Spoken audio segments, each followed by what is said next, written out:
The morning the river mist burned off the valley and left the town looking freshly sketched, Anwen Pike unlocked the side door of Pike and Daughter Auto with a coffee gone lukewarm and a thought she didn't say out loud: if today doesn't turn, I don't know how much longer I can keep this place breathing.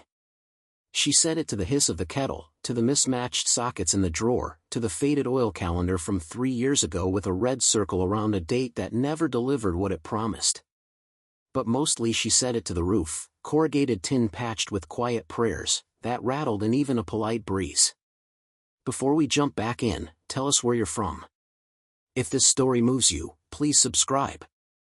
Tomorrow, I have a special story for you. The bay smelled like solvent and orange hand soap. Sunlight fell in at a slant, turning floating dust to glitter. A pair of wrens had nested in the gutter just outside the roll-up door, scissoring the air with their calls while Anwen chalked the day's jobs on the blackboard. Brake pads.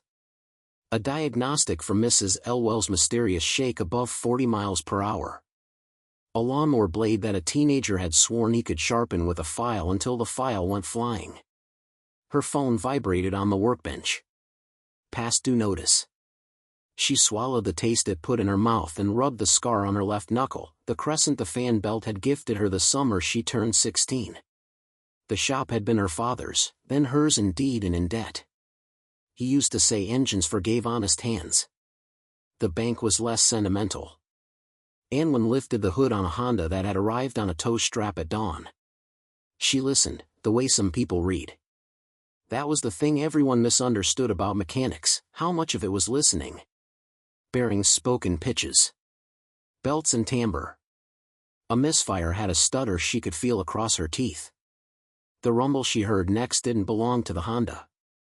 It came from the street, the low-slung thunder of a big twin, something hungry and unashamed. It vibrated the wrench in her palm. The wrens went quiet. She wiped her hands, slid her hair under a bandana, and stepped into daylight.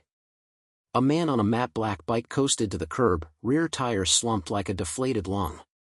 He cut the ignition and the town exhaled. His helmet was full face, mirrored. He didn't take it off. "Morning," Anwen said, steady, the way you speak to a stray dog that hasn't decided if you're a friend. He lifted a hand in greeting, gloved and ragged at the fingertips. He wasn't young, wasn't old. He had the kind of body you get from lifting what needs lifting and sleeping when you can. His jacket was patched in places that meant something to people who knew how to read them. Anwen knew how. She felt the map of alliances and grudges ripple under the leather. "Caught a nail," he said through the helmet, voice rough with road miles. "Happens," she replied. "Roll it in." He hesitated only a fraction, like someone listening for instructions from a distant station, then nudged the bike up the ramp while Anwen guided the front wheel between the tracks of oil stains older than both of them. She raised the stand in the rear end with a jack. The tire had a roofing nail dead center, which meant luck by some people's standards and liability by others. She spun the wheel and felt the thrum through her fingertips, felt it tell her about the road the man had come down to reach her door. "You local?" she asked, because questions are bridges, and she needed one. "No," he said. "Just passing through." "Where to?" He didn't answer. Didn't need to. There were only so many directions the heart could point and remain human. Anwen laid out tools like a ritual: valve core remover, rasp, cement, plug. The steps were muscle memory, but her mind ticked in other gears. A man in a helmet on a Tuesday isn't a story. A man who never takes it off becomes one. She watched the way his shoulders stayed turned toward the street. Every few minutes he twisted his head, silent, listening. Not for trouble. For its echo. "You can wait inside," she said. "Coffee's tragic, but it's hot." He shook his head. "I'm good." "Suit yourself." When the plug was set and the bead receded, Anwen aired the tire until the gauge kissed 42 and stopped. She spun the wheel. Balanced. She listened again, because listening was the only honesty she trusted anymore. The tire told her it wanted to live. She lowered the bike and stood back. "You're good." He tugged his gloves tighter, hands still on the bar. "What do I owe you?" Anwen looked at the nail in the tray, a meteor from someone else's sky. She pictured the past due email blaring inside her phone like a tiny siren. And yet, there was the way his head had turned when cars hissed by. The way his body stood between the open bay and the street, like a shield he didn't know he had become. "Nothing," she said. He paused. "Ma'am? Consider it luck. Or mercy." She lifted a shoulder. "Your choice." The helmet turned toward her. She couldn't see his eyes, only herself reflected small across a visor scratched with 100 days. He reached out his hand. She took it. The shake was quiet and grateful and dangerous. "You sure?" he asked. "I am." "Then you saved me more than rubber." He released her hand, thumb lingering a breath longer than needed on her knuckles, a gratitude that asked permission to become a promise and stopped short. "Name's not important," he added. "But I'll remember yours." "You don't know mine," she said lightly. "Anwen," he replied, and the world shocked her by being smaller than she believed. He must have seen it on the sweatshirt, she thought, and chided herself for wanting the world to be stranger than it was. He swung a leg over the saddle and the bike shook into life. The wrens scolded from the gutter like a tiny jury. He nodded once, then rolled into the street and dissolved into a smear of sound and heat and taillight that the summer air swallowed. It was only later, with the Honda buttoned up and Mrs. Elwell's shake explained by a bent rim, that Anwen remembered she wasn't wearing a sweatshirt with her name on it. News rolls through a town like a smell, not all at once, but all the places at once. By afternoon, strangers in the diner were saying the girl at Pike's patched a patch you wouldn't trust for a lawnmower, and someone at the feed store was vouching for her from a decade back. That Pike kid could listen to a water pump and tell you where it was born. By evening, the mayor's wife mentioned biker like a diagnosis and the pastor's husband reminded everyone that charity doesn't require the deserving. Anwen closed the bay doors against moths and mosquitoes. She counted the till. $52 and a handful of pennies sticky with spilled soda. She stared at the numbers like they were constellations and she'd forgotten the names. Ray called at 8. "You sound like gravel," Ray said, which was how she said "I love you" when she was working doubles at the hospital and had nothing left to spend on words. "Long day," Anwen admitted. "Any better?" "Define better," Anwen said, watching a moth batter itself against the neon open sign as if the word were a net. "You ate?" "I sipped a yogurt. Chewed on an almond like a drama queen." "And," Ray warned gently. "I will. I promise." They sat in the kind of silence you only earn by outlasting the reasons to talk. Finally, Ray said, "City Council meets tomorrow. Don't forget the permit thing." As if they'd let me forget. The council needed her to move her sign 9 inches back from the sidewalk. An ordinance written to solve a problem that didn't exist had found a woman too small to fight it. "You want me there?" "No," Anwen said, though she did. "You sleep. If I fall on my face, you can help me up later." "Take the boots you can run in," Ray advised, and Anwen smiled for real. And, yeah? You do one free thing a day and they think it's your job. Be careful what you teach them to expect. "It wasn't like that," Anwen said, and told her about the bike, the nail, the helmet her own face made small inside. Ray listened. "Okay," she said at last. "But don't feed their story about you with your blood." "I won't." "Promise?" "Promise." After they hung up, Anwen turned off the neon sign and stood at the threshold where the smell of oil fades into the smell of rain and cut grass. The street was quiet. Her reflection in the glass looked like a ghost who hadn't decided who to haunt. She locked up and walked home past windows bright with dinners she could name by scent alone. A dog barked at a moth. Sprinklers ticked. The town slept the way a child sleeps in a car, safe because someone else was driving.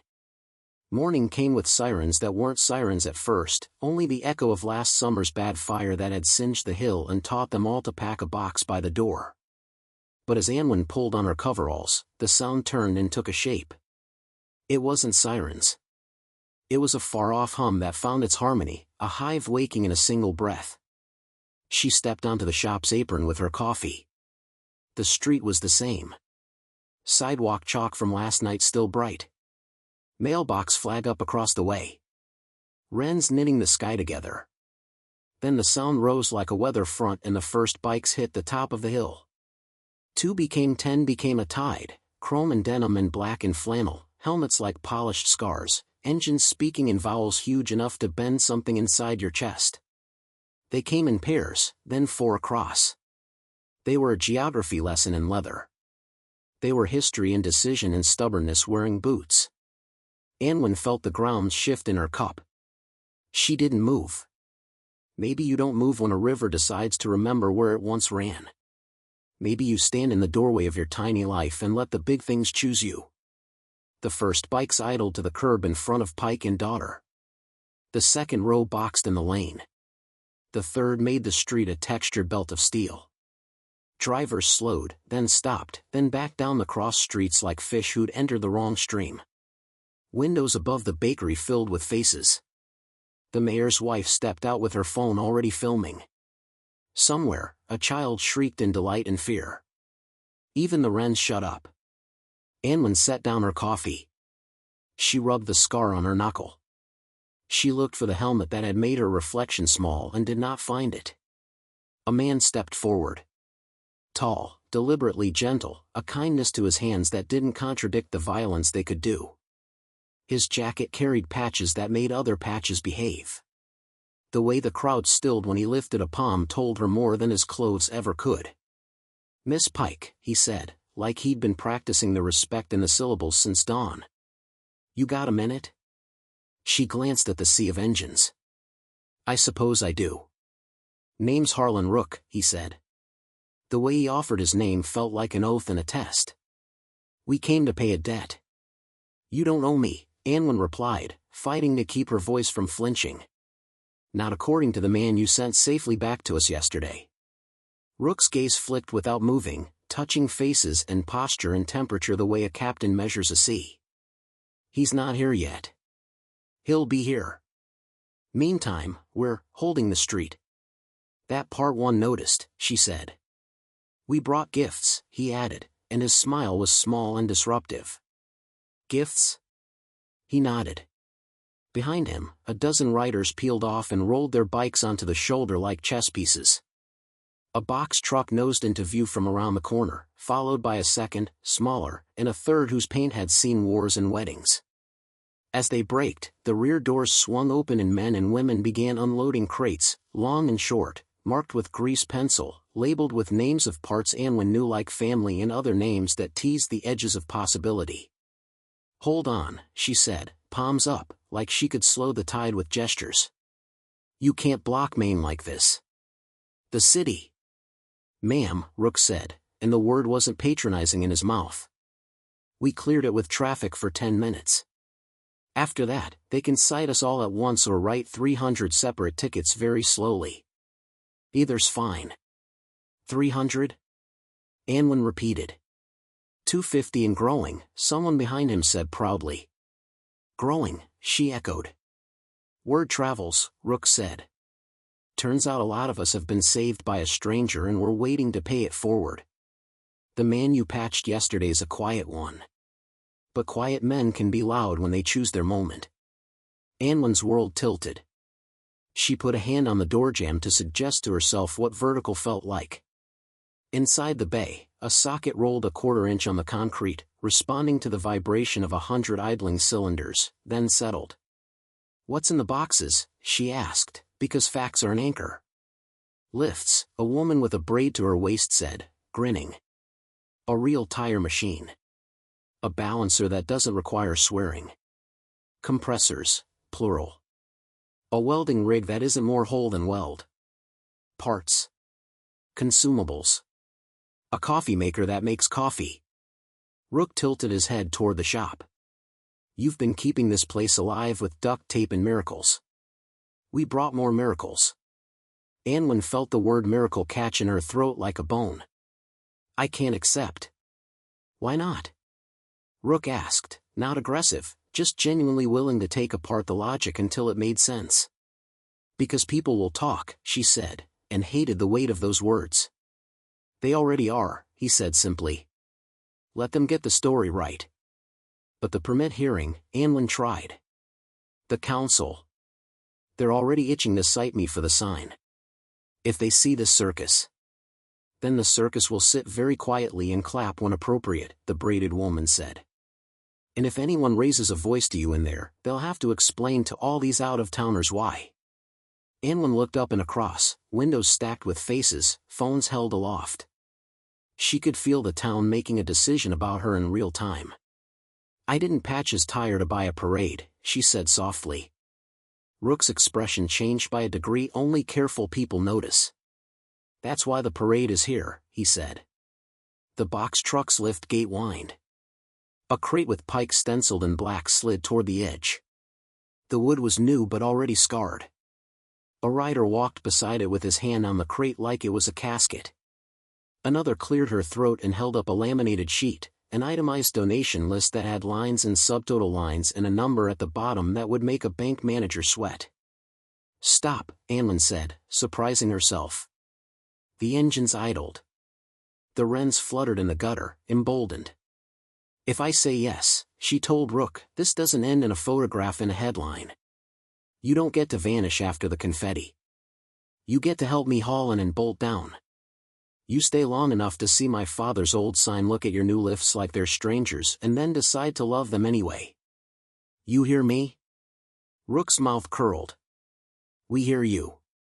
And if I say no, she continued, voice sharpening into something she hadn't used in months, you take your crates and your kindness and you ride on. You don't hold my street hostage for the story you want. You don't make it harder for me to stand in front of men who already think a woman under a hood is a punchline. He nodded. Either way, the debt is the debt. We pay it how you ask. Anlin closed her eyes and saw invoices like snow. She saw a younger version of herself standing on a milk crate to look down into a carburetor while her father gently swatted her hand away from the fan. She saw Ray standing in a doorway at the hospital with a coffee she didn't have time to drink. She saw the bank manager's expression when he spoke in a tone like a whisper and a gavel. She opened her eyes. Then we do this, she said, pulse high enough to hear, but we do it orderly. 2 bikes at a time to unload. 2 to the alley. No blocking the hydrant, no blocking the bakery. If Mrs. Elwell can't get her cinnamon buns, you'll make 1,000 new enemies before lunch. A ripple of laughter ran through leather like wind through wheat. Rook lifted his hand and the whole street adjusted 1 degree toward obedience. Ma'am, he said. Yes, ma'am. Engines throttled back.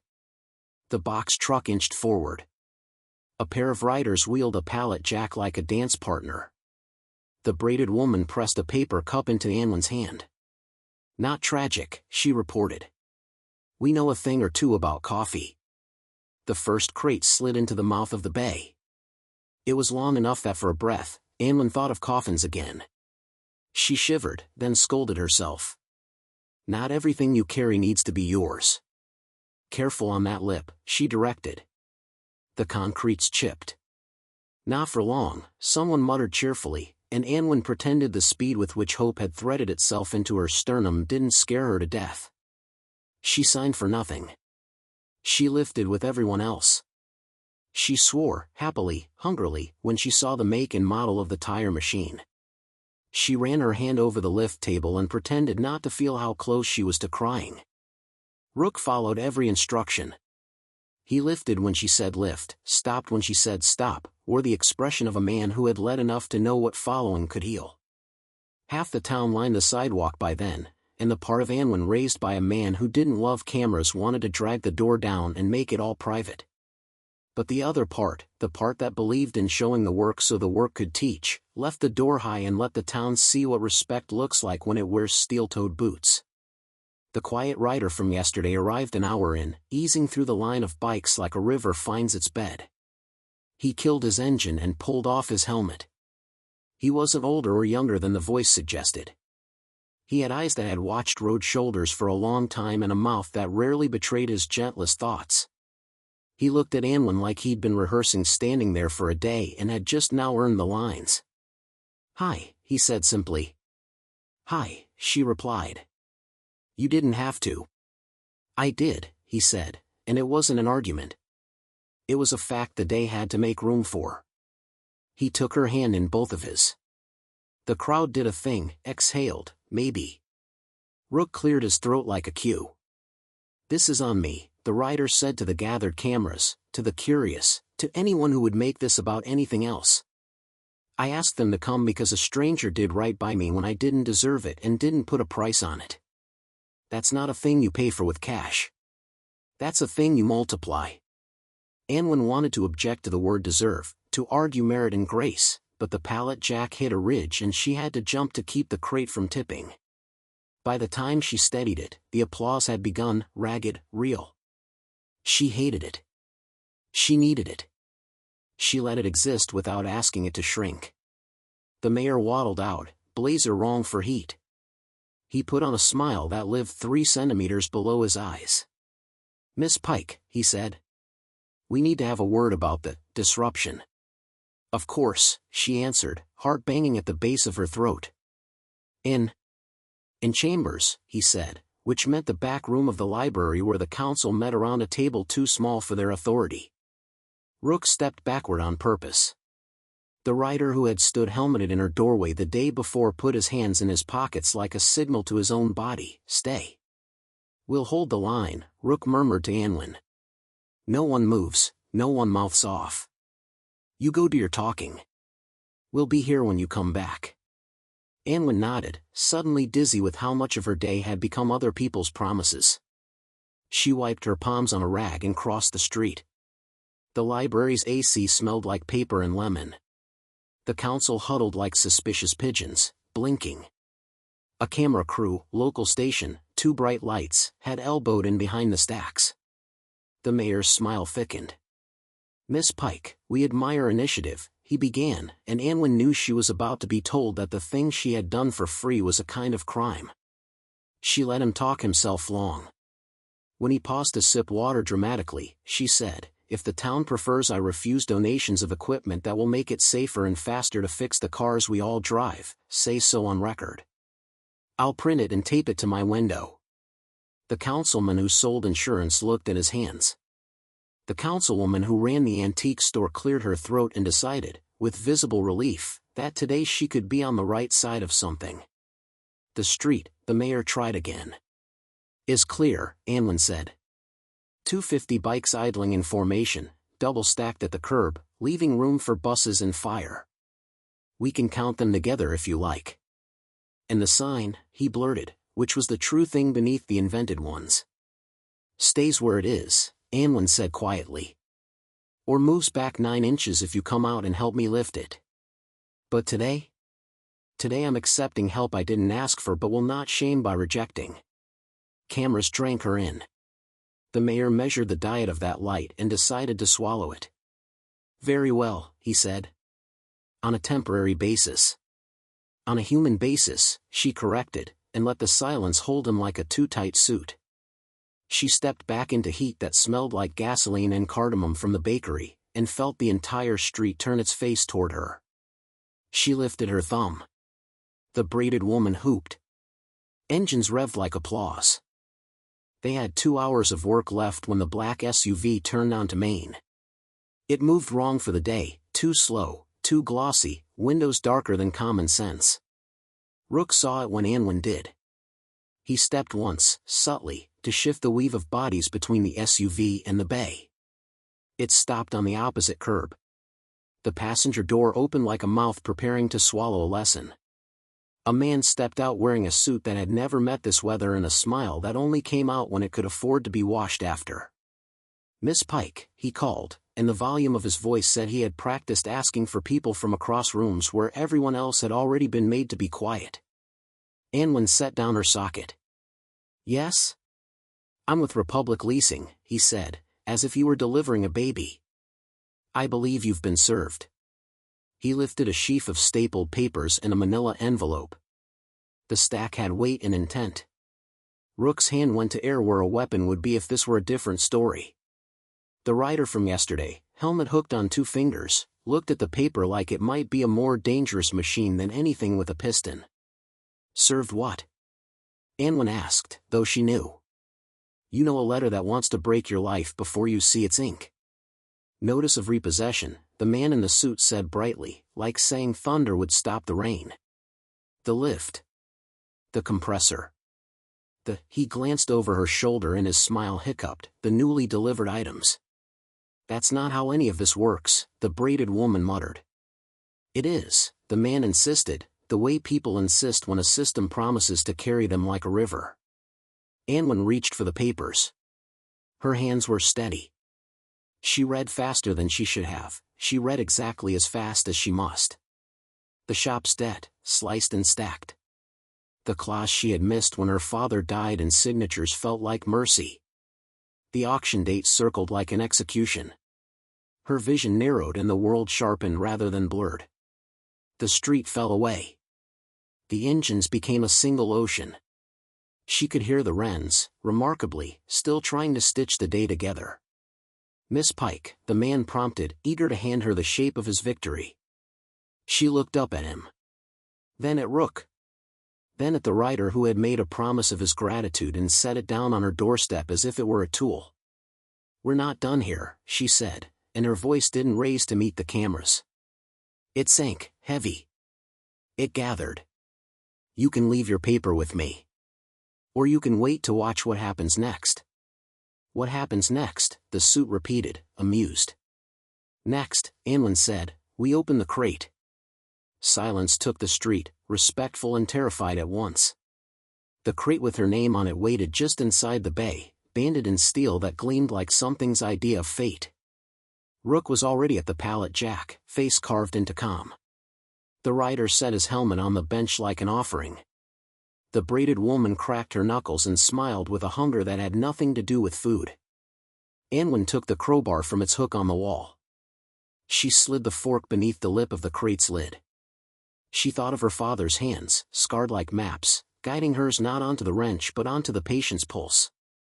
She looked once at the camera lenses. She looked once at the banksman, at the mayor on the library steps, at the town that had come to see whether generosity could stand up in court. She pried. The nail hissed out of wood. The first board groaned, then lifted. The steel bands sang as they loosened. The air changed, charged, like before lightning. She lifted the lid enough to see a gleam of chrome, a shadow of stamped letters. The rider leaned forward, breath held. Rook's jaw clenched. The suit adjusted his tie as if a different outcome could not possibly exist. Anwen slid her fingers under the edge of the lid, drew a breath that tasted like oil and oath, and raised the board high enough to see it. This story took us a long time. If you like it, subscribe. Now, back to the story. For a heartbeat the town balanced on the hinge of the crate's lid. Then daylight slid across chrome like a river suddenly discovering sun. It wasn't just a lift or a balancer, though those were there, banded and gleaming. It was a heart, a brand new, three-phase rotary screw air compressor with a receiver tank big enough to be its own promise, a press, a diagnostic station still wrapped like a Christmas morning nobody had believed would ever arrive. And nestled in custom foam, as careful as a child in sleep, lay a row of torque wrenches with etched knurls that said, "Precision is respect in metal form." Someone whistled low. Someone else said a word he'd apologize for later. The man in the suit did not breathe. Anwen rested the lid against the crate, one palm flat. She ran her other hand along the compressor's shroud, feeling the cool curve as if the machine itself had a pulse. The mirror-polished plate on the control box had already been engraved in block letters that did not dare flourish. Pike and Daughter Auto, this machine belongs to the street that believes in you. The suit found his breath and tried to spend it. Miss Pike, under the terms of terms, Rook said softly, stepping so the light had to go through him to reach the paper. There's always a term when a thing that isn't human wants to feel bigger than humans. I'm just doing my job, the man said, the mantra of a bridge about to collapse under better traffic. And I'm doing mine, Anwen replied, surprising herself with the way her voice felt built of hex chrome and oak. If you want to watch, watch. If you want to help, I've got a list.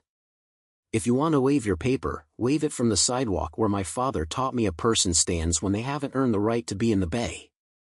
He colored, but it was the color of someone bumping into an unexpected mirror. He stepped back. The camera drank it in, savage and admiring. Bring me 2 lag bolts, the big boys, Anwen called. 1/2 inch. Washers, lock nuts. We're anchoring the new lift before lunchtime. A dozen hands offered bolts that weren't bolts. She smiled despite herself. From the crate, not your pockets. I like surprises, not lawsuits. They laughed, relieving the street. People moved with purpose now, the kind of purpose that makes fear do the math and decide it has better places to be. Pallet jack. Pry bar. A motorcycle's rear rack transformed into a dolly with a sheet of plywood and 2 ratchet straps.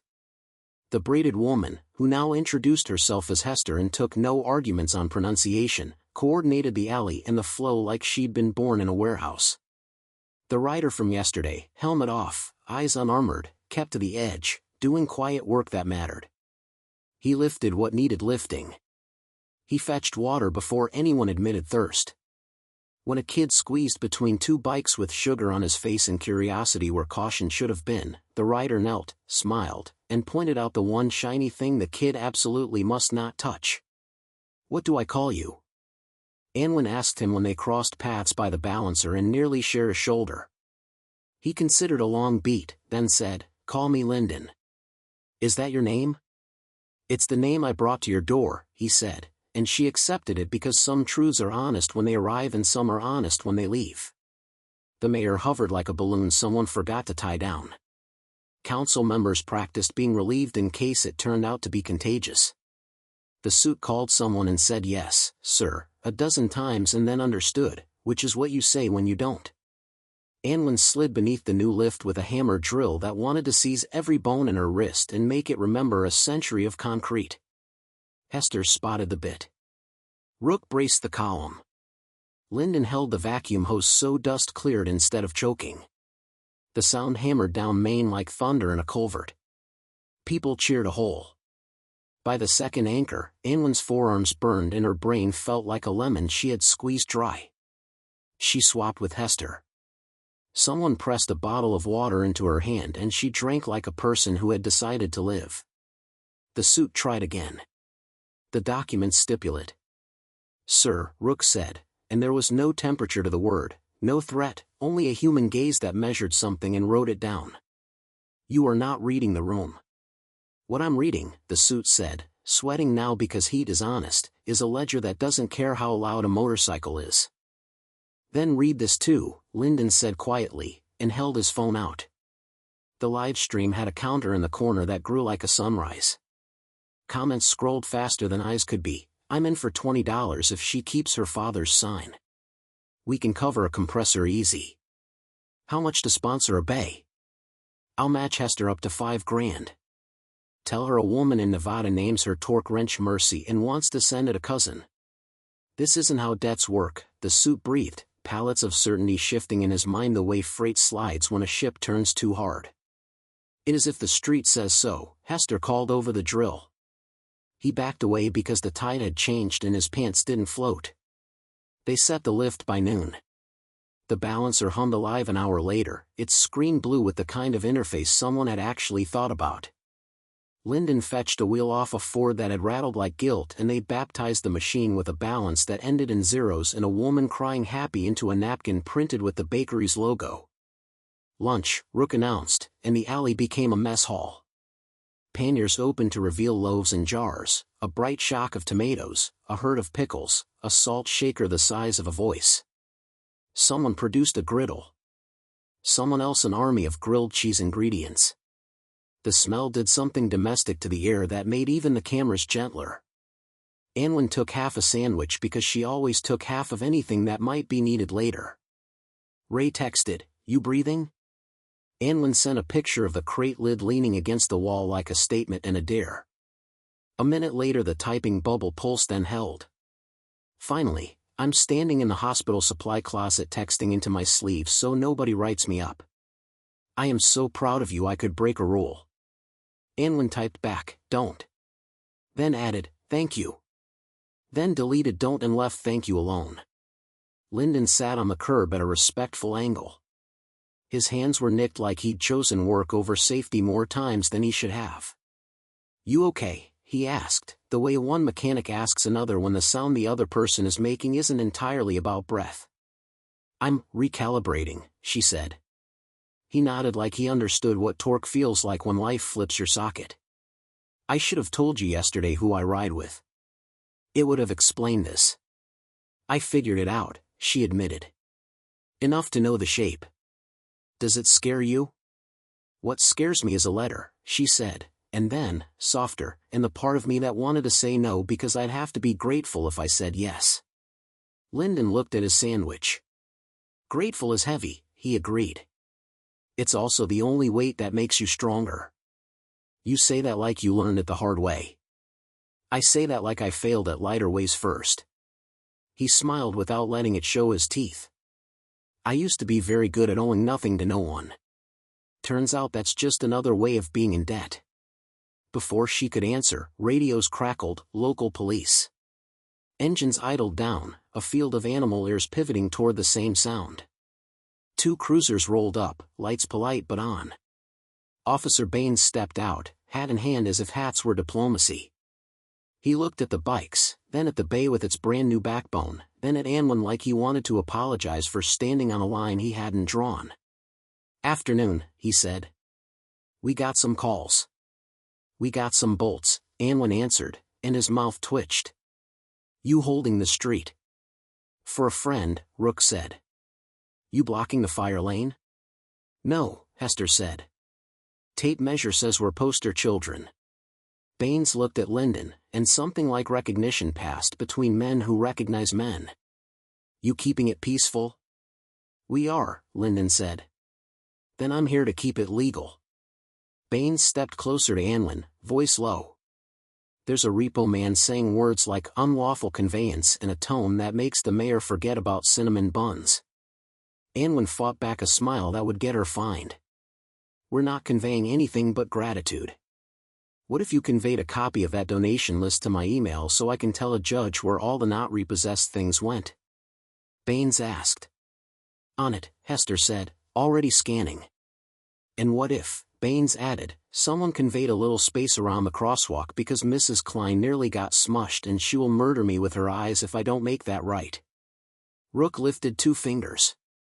Engines shuffled like a school of fish. A gap appeared. Baines nodded his thanks and melted some of the tension by existing in a uniform without letting it be a costume. "Miss Pike," he said as he turned to go, "my sister's been saying for months I should bring in my Tahoe before the brakes go from squeak to him. I've been ignoring her because I'm dumb and because I didn't want to afford it. Today I think I can't afford not to." "Bring it at 4, Anwen said. "I'll give it the sermon it deserves." He tipped his hat and left, which is a way of saying yes to a future. Afternoon leaned into heat. The new compressor whispered like a thing pleased to be alive.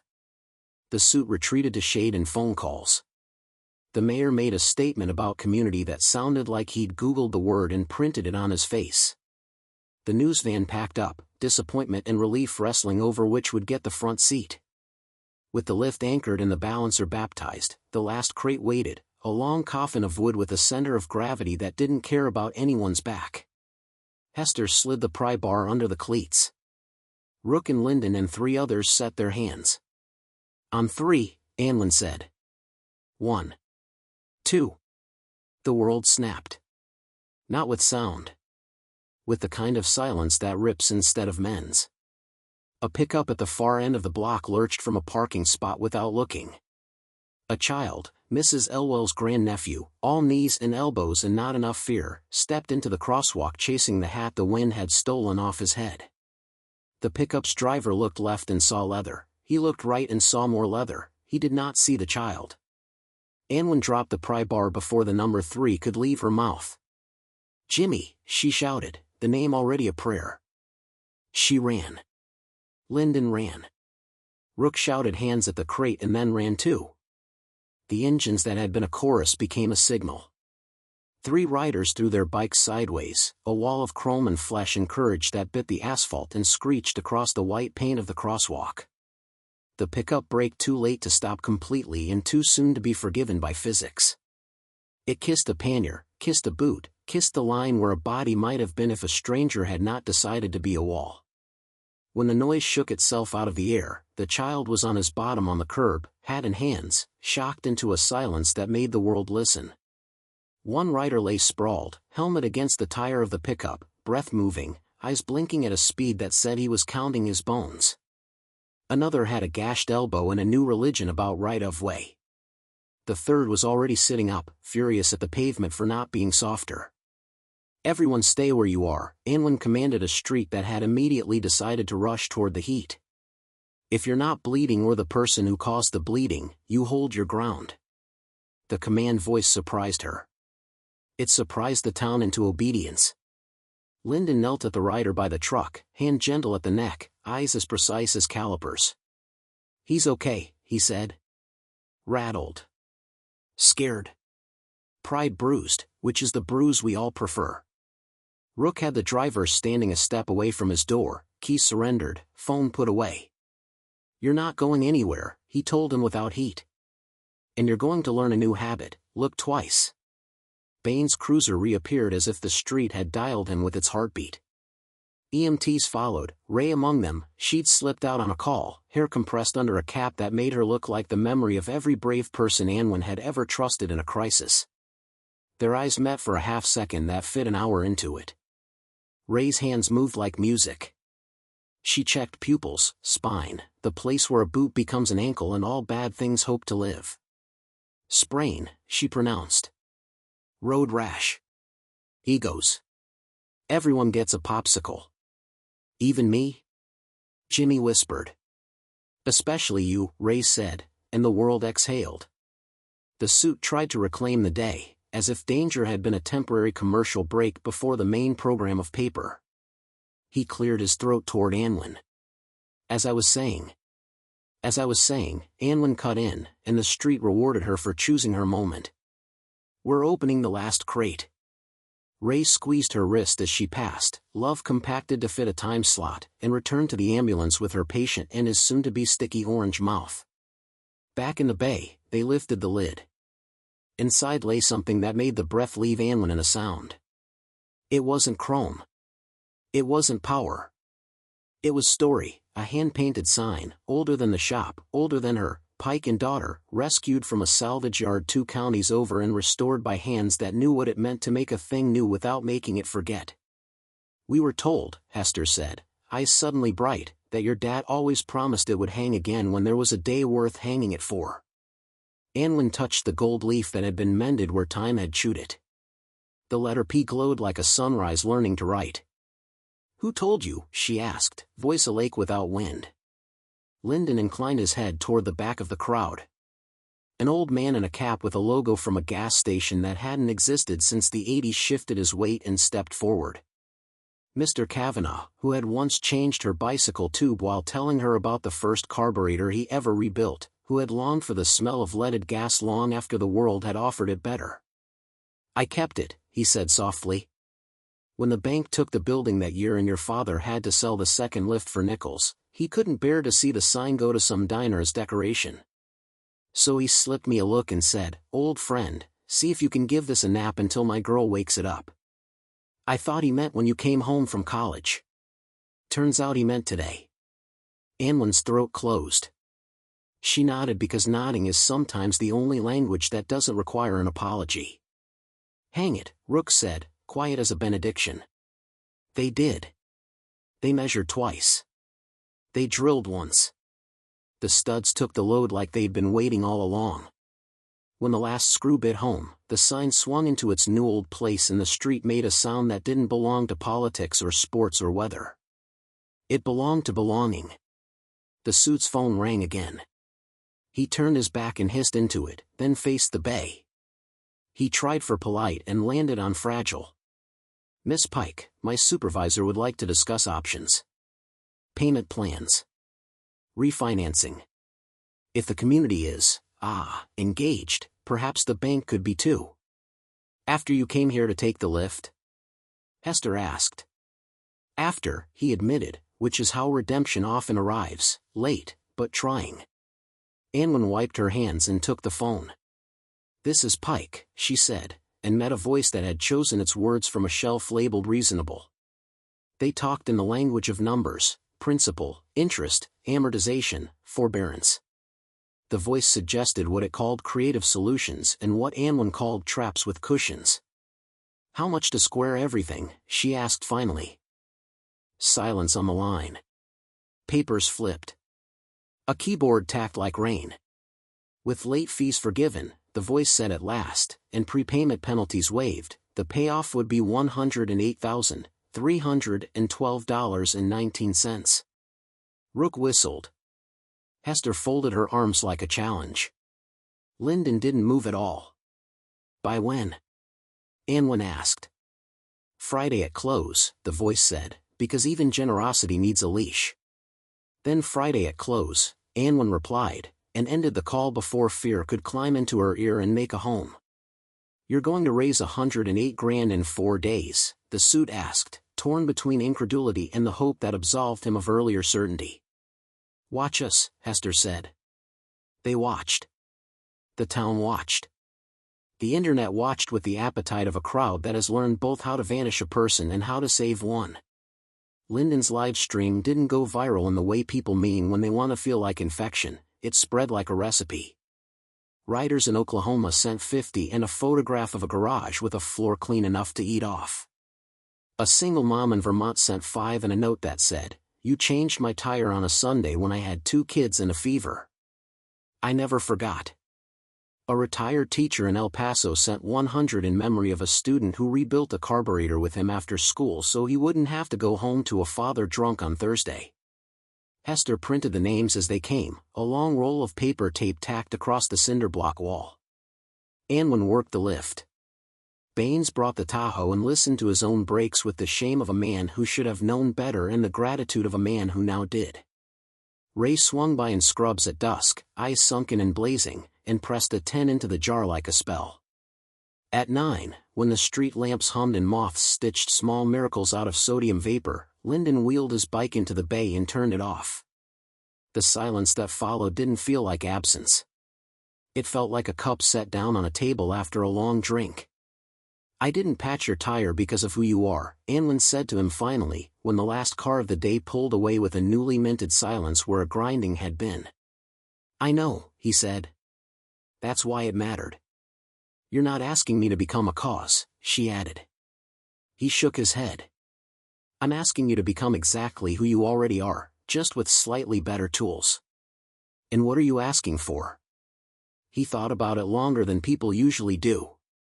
Permission, he said at last. To come by. To put hands on the work that isn't mine and make it a little lighter.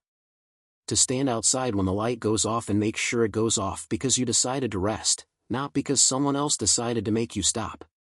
Anwen looked at the sign with its old new glow. She looked at the lift, tall and proud like a new friend unlikely to betray her in front of company. She looked at her hands, scored with love letters from 1,000 bolts. Permission granted, she said. But there will be chores. His smile showed his teeth, finally. I'm better with chores than I am with speeches. Good, she said, and meant a bushel of other things. Wednesday they crossed 20,000. Thursday morning 60. By noon, a video of Mrs. Elwell, all cinnamon and opinion, telling the internet that this girl can torque a head bolt and my great-aunt could sew a seam, both will outlast your gossip, pushed them past 85. The suit came back with a different suit, the manager. He shook Anwen's hand with both of his and called her Miss Pike in a way that wished she'd call him by his first name. We've been impressed, he said. The community's response. We want to be partners. You wanted to be predators on Tuesday, Hester said. He took it like a man who understood the difference between truth and kindness. On Tuesday, we were wrong. On Friday, you can be right, Anwen said. Bring the payoff statement in writing. Bring the lien release. We'll bring a cashier's check. And brownies. Because we're not monsters. Friday morning dawned with a sky scrubbed clean by a night of rain. The wrens scolded as if they had hired themselves as supervisors. The street held its breath for a miracle it had already chosen to believe in. They were 9,000 short at 10 a.m., 6 at noon. 3 at 2. $112 at 3:45, which is the kind of number that makes a heart learn a new rhythm. Anwen wiped her hands on a clean rag without realizing she'd reached for a clean rag. She looked at Lyndon, who stood at the threshold, shoulders easy and eyes watching like weather that wanted to be kind. "Close enough to count," Hester said, voice a scraped bowl. "It has to be exact," Anwen replied. "Down to the 19 cents. A child's voice from the sidewalk piped up as if dictating to a universe, "I got 19 cents. It was Jimmy, popsicle memory bright on his shirt. He dug in his pocket and produced 2 brown pennies, a dime bright as a wish, a nickel that had seen better shoes, and a zinc coin that had lost its copper like a snake loses its old skin. "Math checks," Lyndon said gravely. Rook held up a phone. "Anonymous donation just filled the last gap," he said. He glanced at Lyndon, who was suddenly very interested in the texture of the door jamb. "And the 19 cents, obviously." The bank manager arrived at 4 in a rain of apologies and paperwork. He set the payoff document on the counter. Anwen read every line. She circled the fee they'd tried to hide and lifted an eyebrow until it evaporated from the page like dew. Rook slid the cashier's check across the counter with a flourish that made comedy into an oath. The manager took it with hands that had learned to carry different things. The suit, the first suit, the man who had learned heat and stayed, smiled, small and embarrassed and real. "It's done," the manager said when the printer finally sighed and ejected a lien release with the authority of a winter wind that has decided it will not return this year. "The shop is yours, outright." "Was always mine," Anwen said softly. "Now the paper agrees." The street didn't cheer at first. It exhaled. Then someone whooped. Mrs. Elwell cried again into another bakery napkin. Baines hit his siren for exactly 1 second, which is the legal maximum for joy. Ray, who had begged a 15-minute break she didn't have, kissed Anwen in the middle of Maine while the wrens went berserk over the decency of the moment. Lyndon stepped back into shadow because some men are most themselves when they're not in the center of photographs. Rook clapped him on the shoulder. "You did good," he said. "She did good," Lyndon replied. "Both can be true," Rook said, which is another way of saying a street can carry 2 lanes in the same direction. Sunset turned every chrome surface to stained glass. The bikes lined both curbs like bookends, respectful and ornate. Children had learned to ask before touching. Grown men had learned to ask before advising. The internet was 1,000 tabs open on 1,000 phones at 1,000 kitchen tables, all saying the same small thing, "Maybe we could be like this for a day." Anwen stood under the sign and let the weight of the week wash through her, then off her, the way water runs off a roof finally properly pitched. She shook Baines' hand and took his Tahoe home with him on the pedals, feeling different because now they belonged to a story. She hugged Hester hard enough to make the braid protest. She squeezed Rook's forearm in a language both of them spoke more than they spoke politics. At last she found Lyndon where he had been all along, the line between her door and the rest of the world. "You going to vanish now?" she asked, trying to make it sound like a joke and hearing it fail. "Not if I'm invited to do dishes," he said. "There are always dishes," she replied. They stood in a silence that owed no debt. The bikes idled, then cut, each engine bowing to the evening in its own time. The town went from audience to neighborhood again, which is a trick and a miracle. "Why did you really never take your helmet off?" Anwen asked him, finally brave enough to risk an answer. "Because sometimes the face people see first becomes the story they tell themselves," Lyndon said. "And I wanted yesterday to be about a nail and a kindness, not about a patch on a jacket I can't explain in a sentence." "Do I get to know the sentence?" "It's not very poetic," he warned. "I can make it poetic later," she said. "I'm a mechanic. We make everything better later." He smiled. "The sentence is, I ride with men and women who remember debts and pay them with interest. The sentence after that is, we are trying to be better than we were taught." That second sentence is already a poem, she said, and he ducked his head like gratitude had made him shy. A thunder built in the distance, familiar now, different in shape. Evening drew a crowd of engines from the hill, neat as handwriting. Rook checked his watch and grinned. "Company," he called. "More?" Anwen asked, laughing at the way awe had settled into her chest like furniture. "Different," Hester said, peering. "You'll like this." They came 2 by 2 this time, headlights soft, pipes modest, paint in colors that preferred being known to being noticed. At the front, a woman rode a low, silver bike with a sidecar. In the sidecar, an urn, bright as a bell. The woman parked in front of Pike and Daughter and swung her leg over without grace because grief and grace rarely ride the same horse. "Miss Pike," she said, helmet off, hair white as a warning flare. "My name is Norma Clay. My husband, Eli, died last winter. He built engines with a reverence I never quite understood. He left me his tools and a note that said, if there is a place in town where hands still listen, take these there. I think he meant here." She gestured, and 6 riders opened a trailer like a book. Inside lay a lifetime, micrometers that had learned patience, a lathe's tailstock polished by palms, a battered toolbox whose handle had bitten the same hand for 40 years, drawers labeled in a handwriting no label maker could imitate, things that rattle. Things that shouldn't. Things I'll put back later. Anwen pressed her knuckles to her mouth because sometimes the only way to hold a sound is to stop it from escaping. She stepped forward and touched the toolbox. The tape on one corner had been mended, then mended again, silver on silver like a palimpsest of persistence. "Thank you," she said, and it sounded insufficient until Norma took her hand and closed her fingers around the word. "Eli would say don't thank me," Norma replied. "Use them. Let them remember him by what they still know how to fix." They carried Eli Clay into the bay like a man walking himself home. Rook bowed his head as he passed. Hester brushed a thumb over the lathe's bed like a blessing. Lyndon lifted the box that said gaskets with a care that honored its weight. The street swelled and softened and held. Night came honest. The town returned to its cadence. The live stream ticked down to comments that said good night like prayers. The bakery's sign flicked dark. The library's windows became mirrors holding the faces of people who rarely saw themselves and liked what they glimpsed.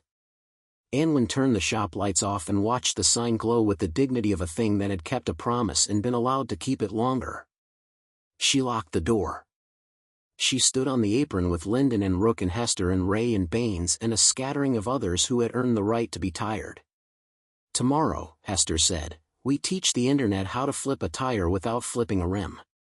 We'll call it content and pretend we're not just making the world marginally kinder to the next person in a parking lot." "Tomorrow," Rook agreed, "we take the kids for ice cream and stop at every crosswalk and make eye contact with every driver like a religion." "Tomorrow," Ray said, "I sleep." Then, when they looked at her, added, "for 40 minutes. On purpose." "Tomorrow," Baines said, "I ticket the mayor for that rolling stop I've forgiven 100 times because I want to see what happens when he realizes he's in the same world as the rest of us." "Tomorrow," Lyndon said, quiet as a gasket ceiling, "we come back." Anwen looked at all of them and saw a map she hadn't known she'd been drawing.